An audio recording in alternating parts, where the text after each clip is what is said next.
Всички имаме планове, нали? Но хайде да си го кажем направо, животът рядко, ама наистина рядко върви по сценарий. Ами ако имаше начин да си изградим една такава нагласа, един ментален щит, който е толкова як, че да устои на всичко, което съдбата ни подхвърли. Днес ще разгледаме една древна философия, която обещава точно това. Представете си го за момент. Утре губите работата си. Ей така, от нищото. Или пък някой, на когото сте имали пълно доверие, просто ви предава. Забива ви нож в гърба. Или онзи голям проект, в който сте вложили месеци от живота си, просто се срива. Всичко отива по дяволите. И тогава идва въпроса. Човек какво прави? Прекършва ли се или остава непоклатим? Отговорът, или поне една много силна версия на отговора, може да се крие в философия, която е на повече от 2000 години. Казва се стоицизъм. И веднага бързам да кажа, тук не говорим за някаква прашна академична теория. Изобщо. Това е по-скоро практичен наръчник, пълен с инструменти за изграждане на умствена издържливост. Инструменти, използвани както от римски императори, така и от съвременни предприемачи. Преди да влезем в дълбокото, трябва да изчистим едно огромно, ама наистина огромно недоразумение. Стоицизма не означава да станеш робот. Не означава да си потискаш чувствата и да ходиш с каменно лице. Всъщност е точно обратното. Идеята е да разбереш откъде идват емоциите ти, за да можеш да им отговориш мъдро, а не просто да реагираш импулсивно. И да, това не е някаква модерна измислица. Стоицизмът е, как да кажа, изпитане в битки, буквално и преносно в продължение на векове. Всичко започва в древна Атина, някъде около 300-та година преди новата ера, и по-късно е възприет от всякакви хора, от бивш роб на име Епиктет до най-могъщия човек в света по това време – римски император Марк Аврелий. Такъв произход определено му придава сериозна тежест. Добре де, и каква е тайната съставка тогава? Коя е тази централна идея, която задвижва цялата философия?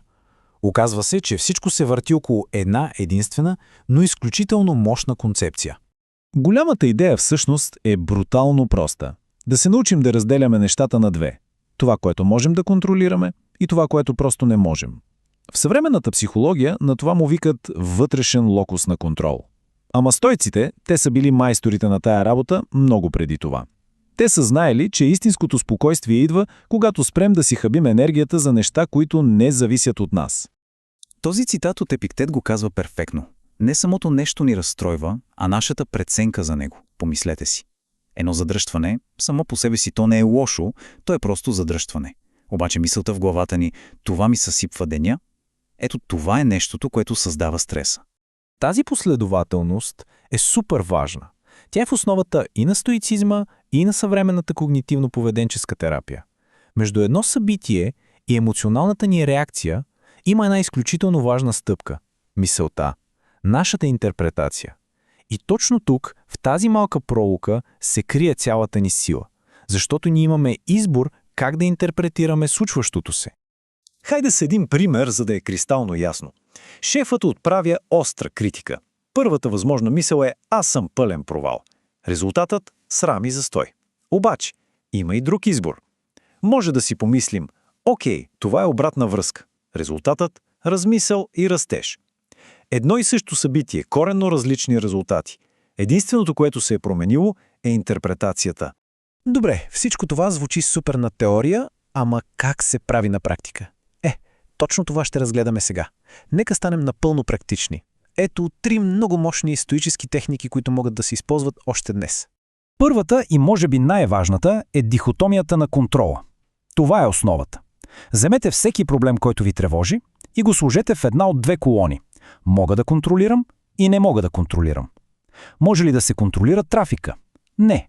Може ли да се контролира в колко часа ще се тръгне? Да. Ключът е да вложите цялата си енергия само в първата колона. Техника номер 2 звучи малко странно, но е невероятно мощна.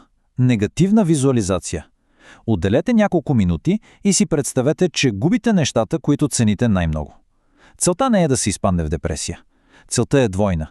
Първо, да се увеличи благодарността за това, което имаме сега, и второ, да се подготвим психически за незгоди. И третата, може би най-напредналата техника е амор фати – любов към съдбата.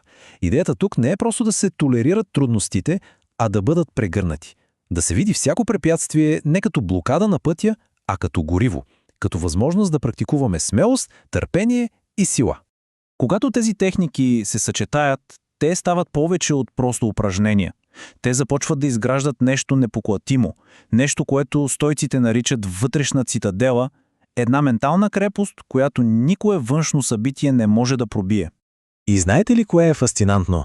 Как всичко това се свързва с съвременната психология? Идеята за нагласа за растеж ни казва, че предизвикателствата ни правят по-силни. Но стоицизмът отива една стъпка по-далеч.